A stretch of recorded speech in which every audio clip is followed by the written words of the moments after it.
Hey everyone, welcome back to The Blueprint. I'm your host, Chris Thomas. I'm here in the studio today with my producer, Mason Goddard, and today's guest, this is not just a conversation, but this is a reminder that storms don't show up to destroy you. They show up to reveal what God has already placed inside of you.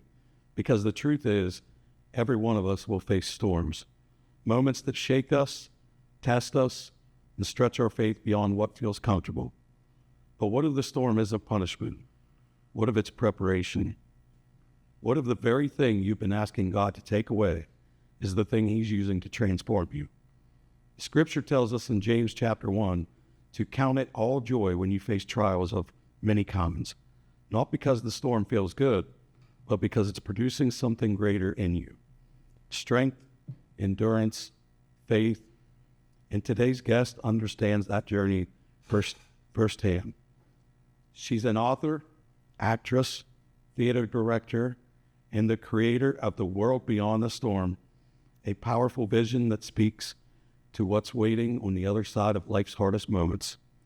So if you're in a storm right now, or you've just come out of one, or you feel one coming, this episode is definitely for you. So let's get into it. Renee Storm, the visionary behind The World Beyond the Storm, is here today. Renee, how are you? Hi, I'm great. Thank you for having me here. And that was just lovely. We could end right there. That was so good. I almost cried. I cried a little bit because it's so good. Several of the guests, they really liked my opening. Yeah. I've had the remarks of, wow, I've never been introduced like that. Yeah, I couldn't write that any better. But it is so true. We're always going through something, and I do think it's a test. You're there to be tested and come out hopefully stronger on the other side. And I don't think that God would put us through anything that he knows that we couldn't get through. Yeah. So. And you're an extremely busy person. I mean, you are, it seems like everywhere, with books and, just children's activities, and you're in schools and libraries, and then, you're on the stage, you're everywhere. I mean, well, yes. And I don't like to claim oh, I'm so busy. It's it's not a good thing to be super busy, but I do try to follow up on my passions. My passion my whole life was music, singing, the arts. And I'm really trying to keep that going my entire life because I know how important it is to do what you love. Yeah. And I don't ever want to quit that. No matter how hard it is, no matter how hard the push is to do that, how society, how friends be like, why are you doing this? This is hard. But I think it's harder to do not what you love. Yeah. So recently I've actually written about 4 books so far because I've always had the dream to write a children's book. Mm-hmm. And I've had that thought in my head over and over and over again, and I didn't do it. And I mean, this thought has been since 2016 that I was I put on my vision board, I'm going to write a children's book. And it never came into fruition because I just I don't know, things got in the way. Yeah, I got busy. Yeah, life happens. But then I finally got one out, and I was this is my platform to put my theater, love of theater to work too, because I can become a character, help children, and it kind of puts it all together. And then I get to go into schools and libraries, and I'm actually trying to I am planning a trip to Ireland overseas. So the writing the book was kind of the vehicle to get this all really going. Mm-hmm. Because my original idea, I'm I am a one-person band. Yeah. And I originally thought this is a TV show. The World Beyond the Storm is a TV show or a YouTube show. Yeah, a YouTube show. And it is. It eventually will be. But I've made multiple reels and trial episodes. But I am I like editing and I was getting pretty good at it, but like it's hard. It's hard to edit your own things. And I was like, you know what? I'm going to start this other path. I'm going to see where like live performances will go for me and taking my book to do all that. So yeah, it's been a journey. It's been a real journey, but recently we had Abby DePlaga oh yeah, in as well. And Abby became an author writing, ambitious Abby books yes, that, are being well received, not only locally, but, out there everywhere. And she's a great female inspiration. She is just as well as you are. She actually, we chatted. Oh, really? Yeah, I never met her before, but I'm not sure how. Maybe you connected us. I can't even remember. But we had a long conversation, and she was very inspiring and very helpful too. So Abby's, she's awesome. She does a lot of things, prison ministry, trips to Uganda, trips to Haiti. Wow. And she's got a very good faith. Like she's a powerful female. I didn't even know you knew her, but you probably really enjoy getting to know her even more. And you guys have a lot in common. But today we're going to talk about your journey through your creativity, your resilience, your purpose, and then just revealing how life's most difficult seasons, can become that foundation for something so meaningful. Because you're really making an impact out there, and you don't even know where that impact's going to go. But I think myself and others that know you, we know the light that you are, and we see it. So, thank you. You're going to see something bigger. So we're going to go from the stage to the page and all of this. The stage to the page. Oh, you're full of good sayings. So, take us back. Where did it all begin? Where did this journey start? Take us to young Renee. Oh man, we're gonna have a little session here. Okay.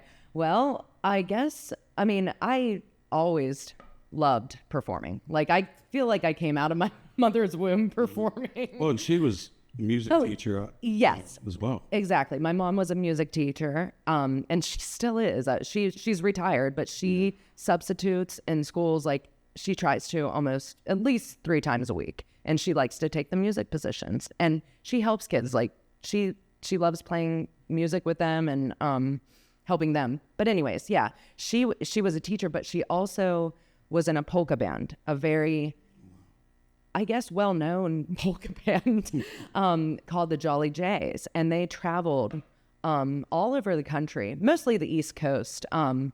And they started the band when they were 10 years. My mom was 10.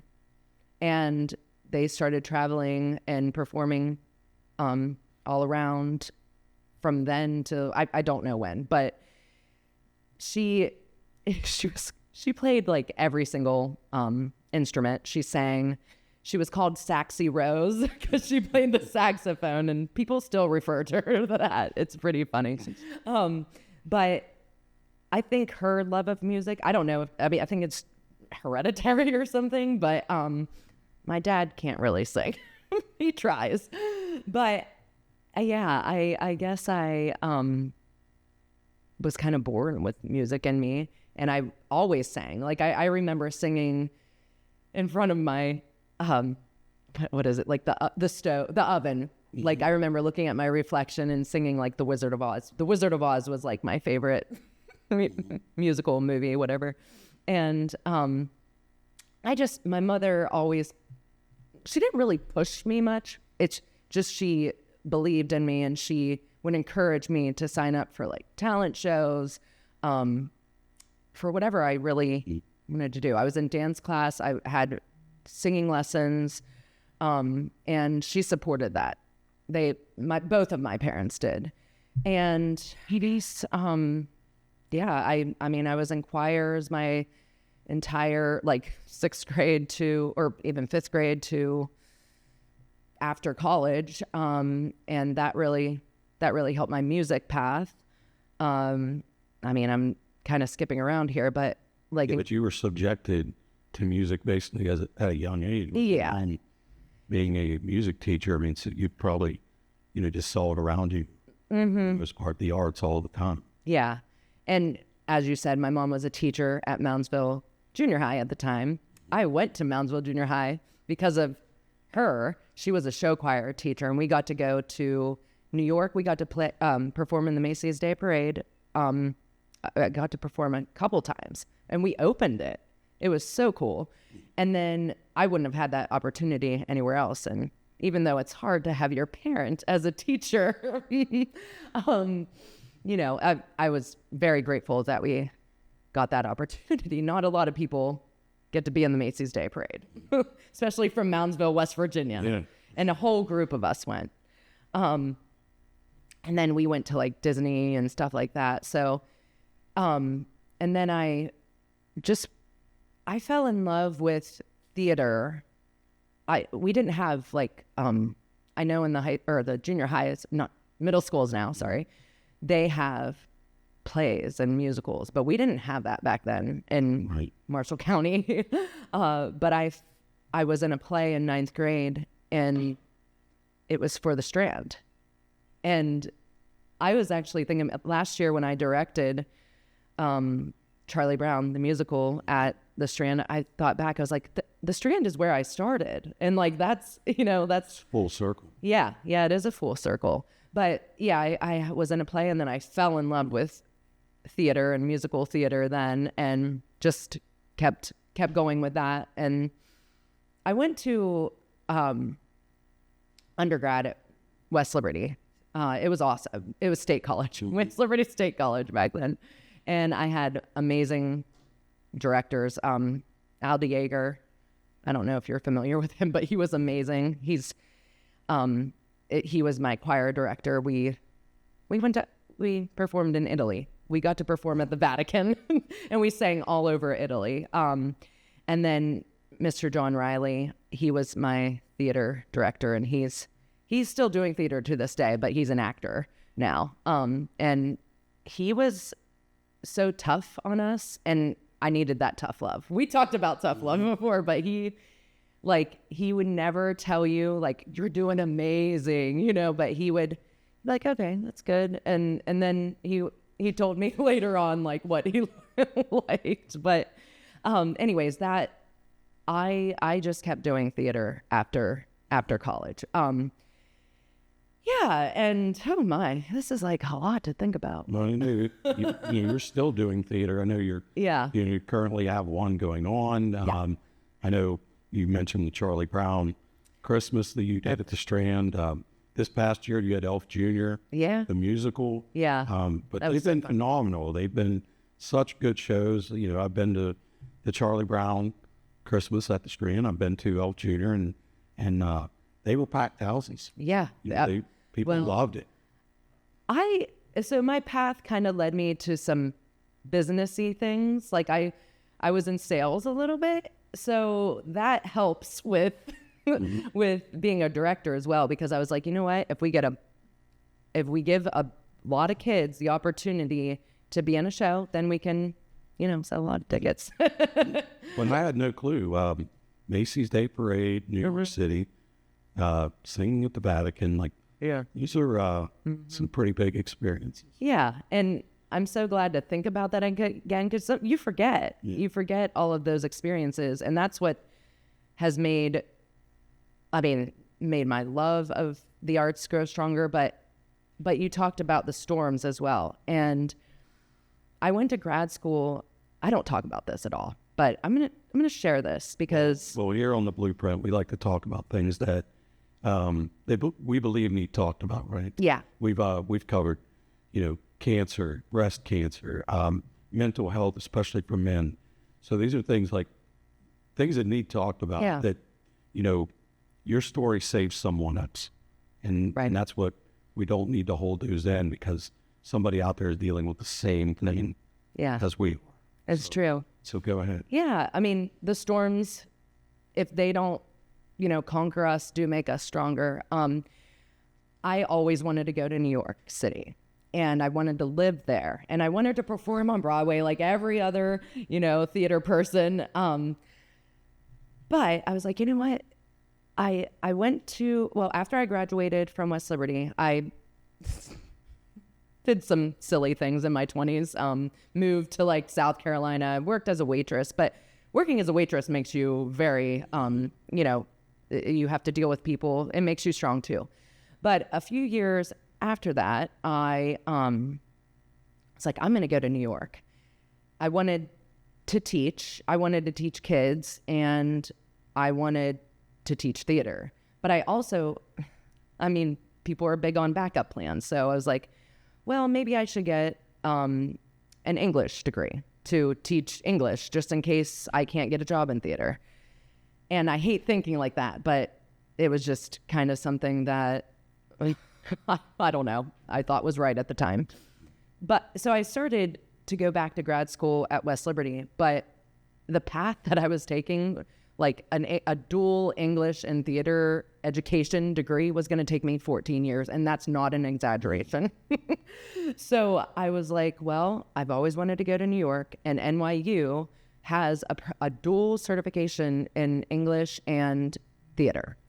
And I was like, how am I ever going to pay this back? Like, this is ridiculous, but I don't know. I did it. But this is where I would say like the tough part happens. It was a 2-year program, and the first year like just had a lot of different classes, but the second year you had to student teach at just a couple of schools just to get your feet wet, and just like how every teacher has to student teach, I had to do that as well.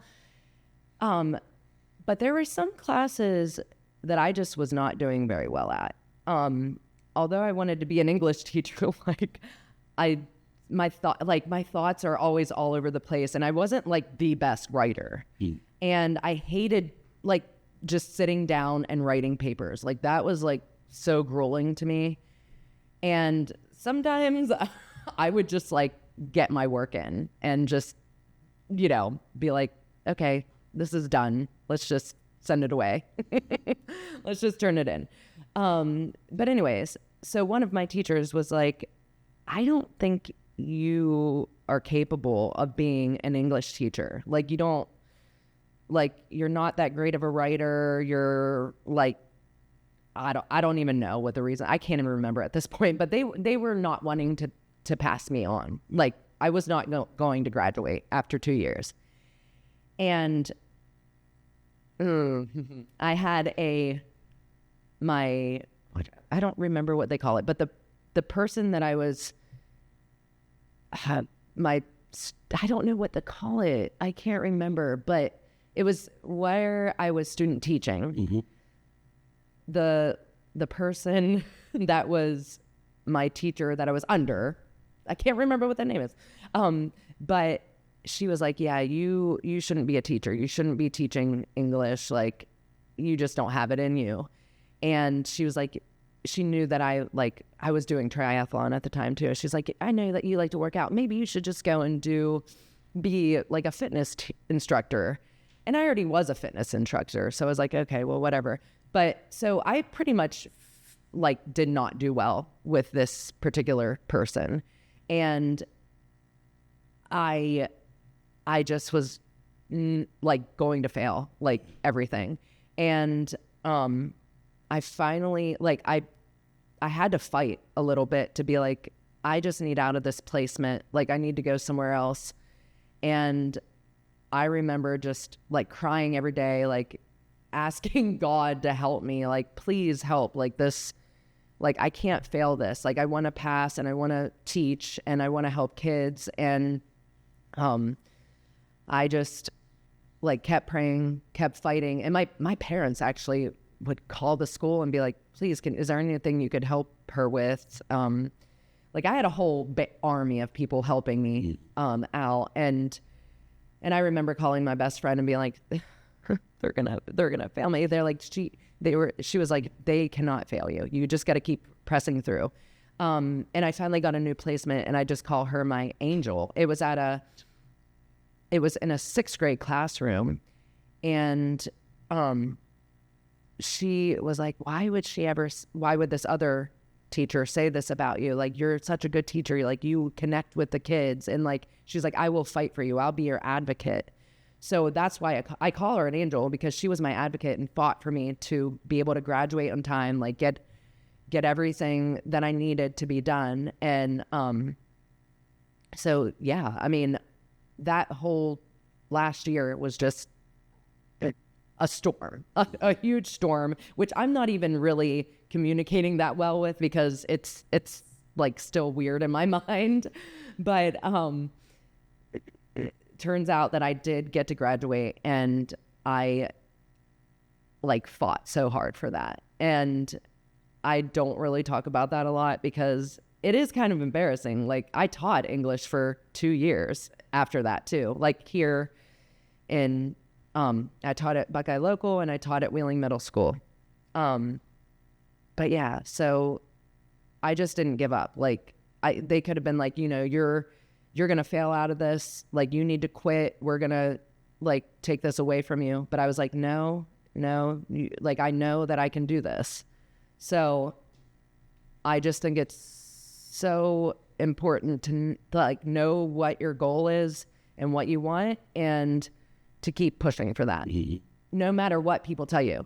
Like, and this is for anything. I mean, like if you're auditioning for a part, maybe one person will tell you no, but you got to go after those no's and like keep pushing for a yes. Well, it's so good because, you know, one of the things I've heard and I think about this all the time is, you know, you're one step closer to a yes with every no that you get. Yeah. Yeah. And one of my endeavors was Mary Kay. I sold Mary Kay, and I like Mary Kay, but that taught me a lot, because she always said, like, try to get no's, like try to get 10 no's, and your 11th one might be your yes, you know? Yeah. So, you know, the title, The World Beyond the Storm, is powerful. So we touch on some of these storms in your life right there. But how did that idea evolve into this creative work? Mm-hmm. Well, okay. So in 2016, I think it was, 2015, I was teaching at Wheeling Middle School, and I knew I only had a year there because I was taking over for somebody that was just gone for a year. And I really loved Wheeling Middle School. The kids were great. Well, I did have some difficulties as usual, like as a teacher. Teaching is not easy.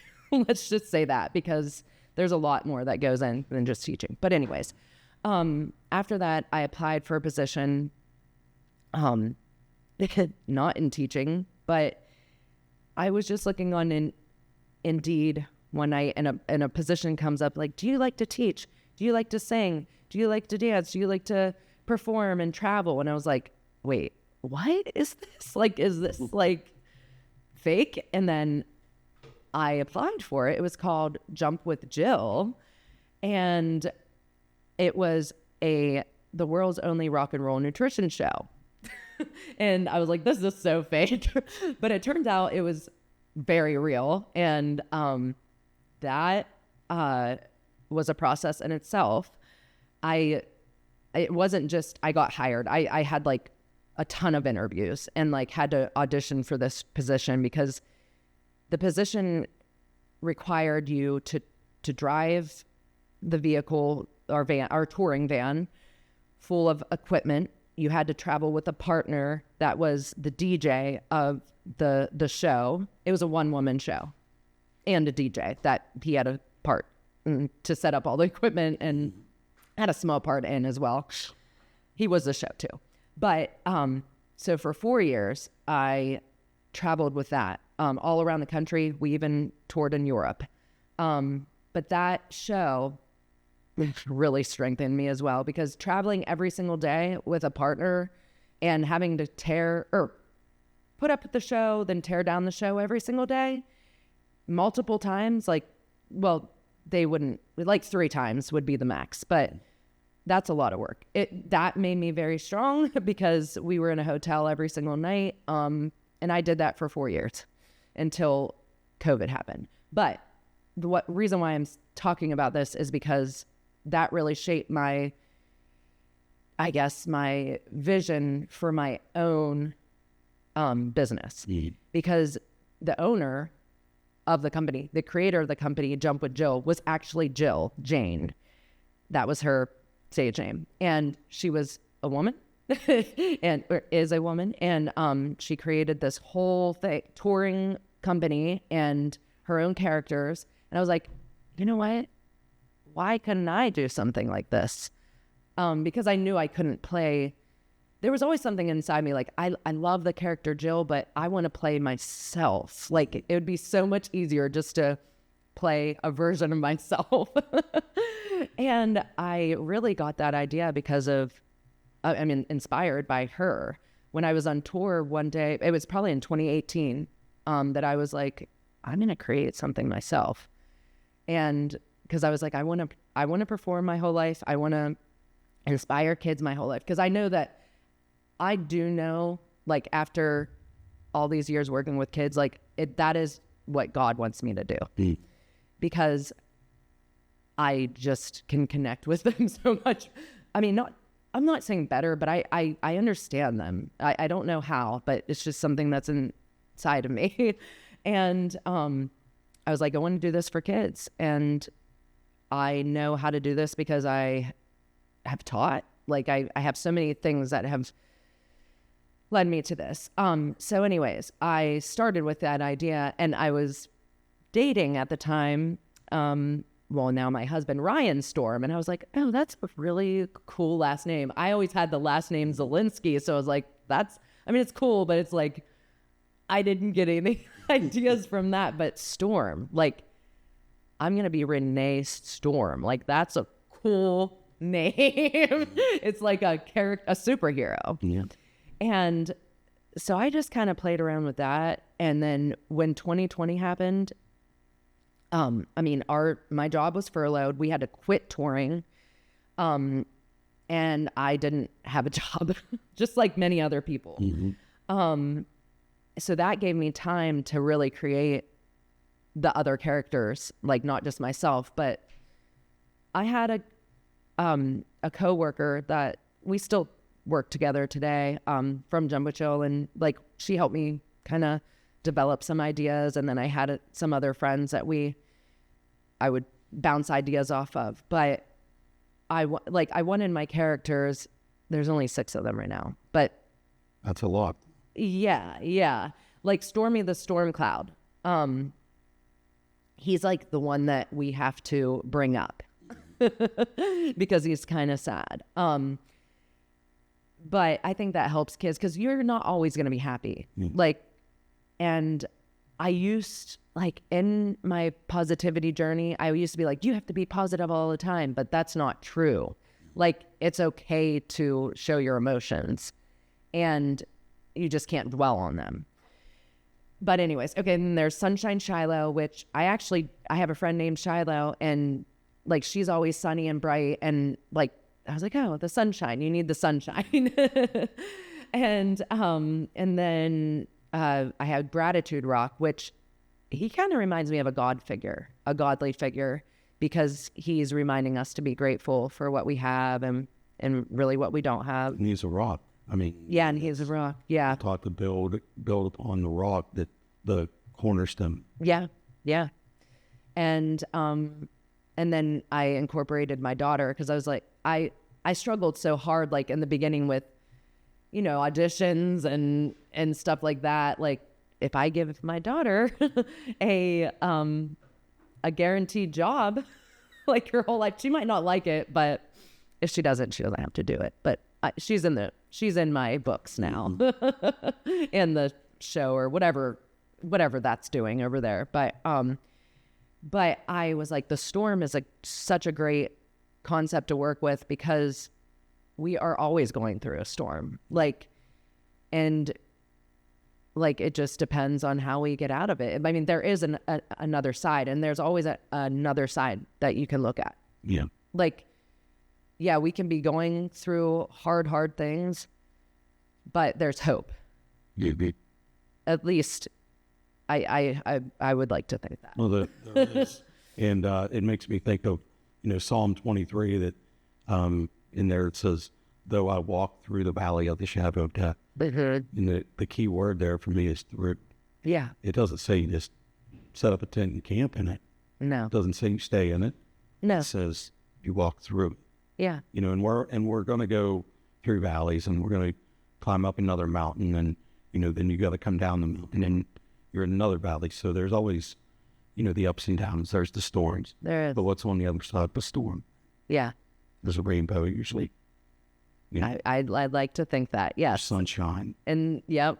And I think that is relatable to kids. Like kids can relate to that. Like, okay, yeah, there is a storm, and then there is a rainbow, hopefully. And I would love to think there's always sunshine and rainbows. But what I found lately is that, like, through creativity as well, like the first book that I wrote, my Stormstone, I go in character, I read the book, and then we do an activity, which is the most simple activity ever. It's just making a stormstone, which is you're painting on rocks with paint markers. And I found that kids love doing that, even adults. It's very soothing, and kids are so creative. Yeah. And I was at McNinch Primary on Friday, and every time I go somewhere, I learn something new and I get inspired another way. But they wanted second rocks, and I was like, yeah, sure. And I was like, you can go. And I was like, you can go out in nature and find your own too. But I was like, yeah, I don't care if they take the rocks. Like, I find them in nature too. So, but they were really like into it, and they sung the book to me. Like, I had to stay after to wait for the buses, and they wanted to perform for me. So I felt like I was really opening their creativity as well. And that's another goal of mine too. Not just to show that, there's hope after the storm, but also to give them inspiration to create things. And it's not just Broadway. Like, I'm making a character that I can perform my whole life that isn't Broadway, like, and you can create whatever you want in this world. Yeah. So what advice would you give to someone that's going through their own storm right now? I mean, I would just say, feel your feelings, and then just keep hoping for, just keep looking for, end goal, your end goal. Like, what is your end goal? Or like, what do you want out of this? Like, what would be the best case scenario that you want out of this? And just keep looking at that, and envisioning that, and praying that is what is going to happen. And even if I feel like sometimes we get stuck on those goals, but just like, if it doesn't fully come into fruition, just know that something better is there. That's what because like, you never really know, like, your goal might be different, or your vision might be different from what is going to happen. And it's usually better.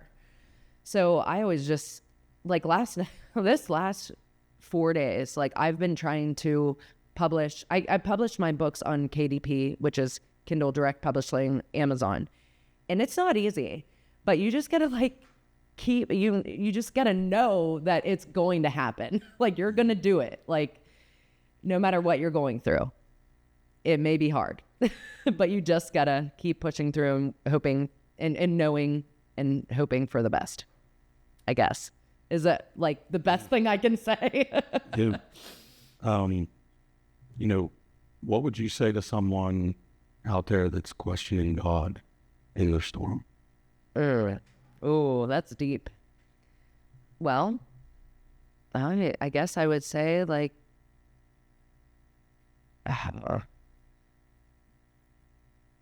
he's got your back. You just have to keep believing. I mean, he wouldn't put you through anything that he knows you can't get through. And I know it's hard when you're going through really difficult things. but if you just keep believing, and if I think it's very important, and this is hard too, to remind yourself every day. Like, you have to coach yourself every day, because nobody is really coming to get you. Yeah. Like, I mean, yes, you can have a support system and you have God, but like, you have to keep saying his messages, and you have to keep like building yourself up too. Because there are times that I get very depressed and down, but I'm like, no, I got to go back to the foundation, go back to reading positive things, or reading, affirmations. Like, you have to do that, or you will feel very not good. And I've been there. Like, I've definitely been there. So I just think you have to keep reminding yourself to believe. And yeah. So, all the avenues that you're in, from books, directing, producing, just so many different ways in the arts, is really, it's your platform to ministry. It's really something that's touching people, and you don't even know the impact it's bringing sometimes. But what kind of impact do you hope that your audience walks away with? I just hope they're inspired to believe that, like, it's not always their, like, emotions are fleeting. Like, just know that you have, like, he's got you. Like, you're going to be good no matter what. And I really do hope to inspire, like, lots of creativity and just thinking out of the box too. Like, especially like with theater and maybe, or whatever like platform that you do. Like, I don't know if you like cooking, if you like reading, writing, drawing, like, you can do those things and be happy with what you do. So I really just hope to inspire some bigger thinking when I visit these things, because I talk about, I mean, if they ask me like, oh, where'd these illustrations come?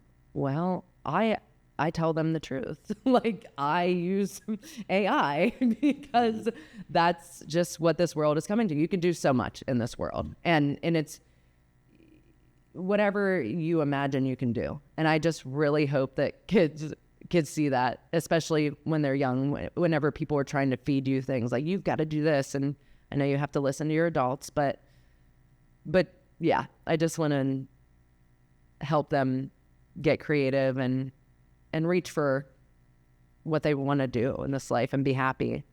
Have you had any moments where you notice someone's life changed by your work?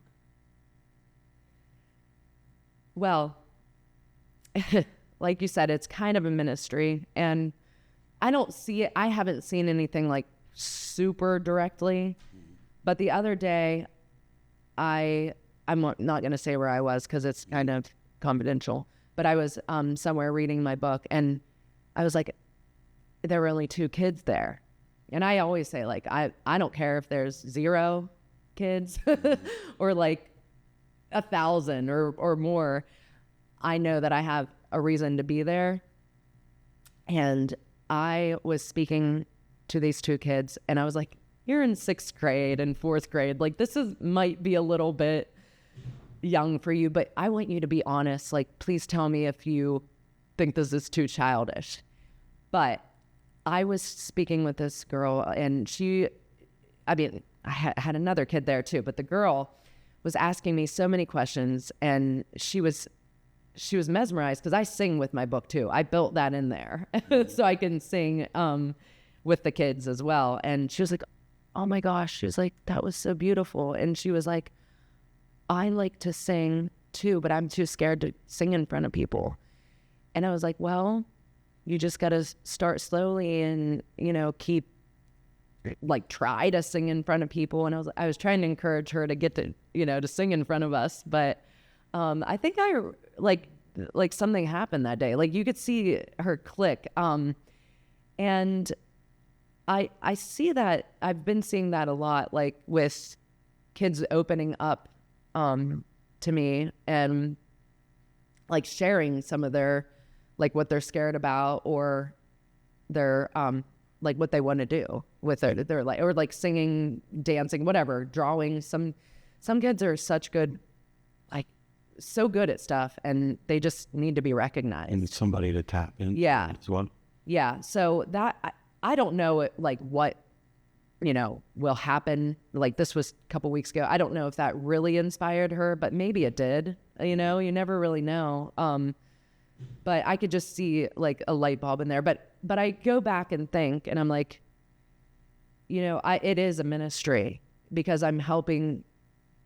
Like I'm listening to, like I can listen. Like I like to listen to the kids, like their problems, and I don't know. They open up. I don't know if that helps, but sometimes we just need somebody to open up to. So, yeah. So it's not just I'm not just reading the book to them, and I'm not just doing an activity. I feel like it's much more than that, and I don't know exactly what that is, like you said. But I think I'll understand it more as I go.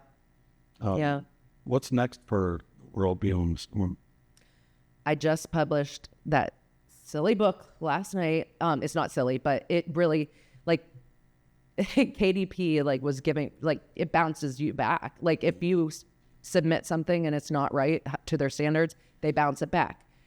But that's where I go into my mindset, like, well, it's bouncing back for a reason. Like, don't give up, because I'm sure many people would give up at that point when it's bouncing back about 20 times. And I tried for 4 days to get this to upload, to get my book to upload. And I finally got it last night. So it's a book called We Can Choose Our Thoughts. And that book came directly from God. Like I woke up one day and I was like, this is what God wants me to write. And I wrote it. I tweaked it along the way. But, and that was, I can't remember if that was before I talked to Abby DePlaga, or actually I think it was right before I talked to her, and we had like a similar experience. So anyways, though, that's what's coming up, and I want to make an activity for that, and then like take that to schools as well. But I have, like, and I was talking about the Ireland tour, I have a library book there that I'll do my Stormstone with, and then the activity. And then I'm at another library, and then I'm trying to fill in some other things. So that's like the big thing next. So overseas. But I also have a few other engagements, reading the book and doing the activity locally. And I do want to be local too, but it's also the world beyond the storm. So I'm trying to go all over too, and tour. Mm-hmm. But this summer, like I'm going to be at some farmers markets. I'll be in character, because that's like the whole thing of it. Like I'm like in character. And I actually just got an idea yesterday that I want to start. Like I was in a one-woman show, and I was like, why don't I just make my own one-woman show, have a book, like it's basically like a script, and then just do that. So that's probably what's going to happen next. So, Alex, there's a lot going on just with the World Beyond the Storm. Mm-hmm. What about upcoming projects that, you know, any of us should be excited about that maybe we see you in out there? Well, I'm not in anything right now, but I'm directing Legally Blonde at Bridgeport High School, and it opens next week. April 25th.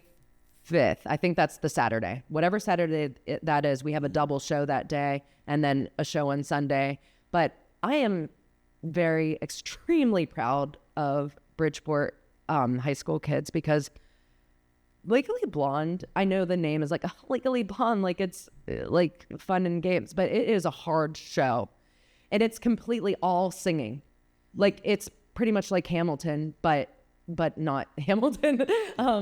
But like it's singing the whole show, and it is hard. It's a hard, difficult show, and they're pulling it off, and they're doing a great job, and I'm super proud of them. And I mean, I always expect like the best, and we try to do our best, but I know that it's live theater. Like I'm just proud of them. So I actually took I'm not, I usually do like mystery theater, but I'm taking a little break. And then, yeah, in the summer, I'll be doing some things at farmers markets and stuff like that to give back. So I'll be doing activities there. So we're going into some rapid fire questions. Okay. Oh gosh. Let me get a drink of coffee. So, favorite role that you've ever played? I was Velma Kelly in Chicago twice. That was my favorite. One word to describe your journey. The first word that came, crazy. Biggest lesson you learned in the storm? Yeah, just keep believing. Don't stop believing. Is the person that has inspired you the most? You know what? The first thing that came, my mama. My mama. Yeah. One word that God has placed on your heart this season. Wait, hold on. I have it here. It's, I kind of know exactly think about it. It's powerful. Good. Be powerful. Good. What's the biggest lesson that God has taught you?